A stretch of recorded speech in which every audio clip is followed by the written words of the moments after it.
مصطفى حسني في أول لايف ليه بعد وفاة والدته قال حاجة لمست قلبي قوي.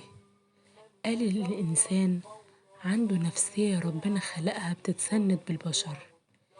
أنا هفضل فاكر أول حد شفته تحت بيتي ومش هقدر أنساه، وأول حد شفته في المستشفى وقت الغسل، وصحابي وقرايبي كتير اللي جولي وقت الصلاة، وسبحان الله اللي فيهم ناس كانت مشغولة جدا. بقيت أقول لنفسي قدرتوا تيجوا المسافة دي كلها وتسيبوا انشغالاتكم وتبقوا معايا في اللحظة دي.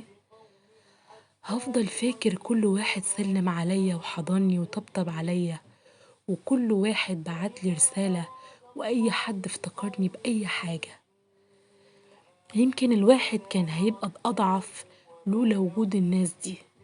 حسيت بجد إني قادر أصلب طولي. المواقف دي كبيرة قوي على فكرة.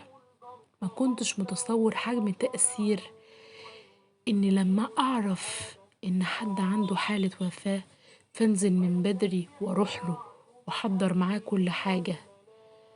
لازم تقدر مين حبيبك اللي مستني منك تبقى جنبه قوي، اللي تقدر تعمله، اللي تقدر تعمله في وقت أزمته اعمله. صدقني بيسندهم قوي. والحقيقة إن محدش بينسى الإيد اللي طبطبت عليه في عز ضعفه، ولا الوجود اللي طيب خاطره وأمن خوفه ولو مر عليه 100 سنة. انت ممكن ما تتكلمش ربع كلمة، بس مجرد وجودك وحضنك وطبطبتك بتهون كتير. شعور اني حاسس بيك ده احساس حلو جدا.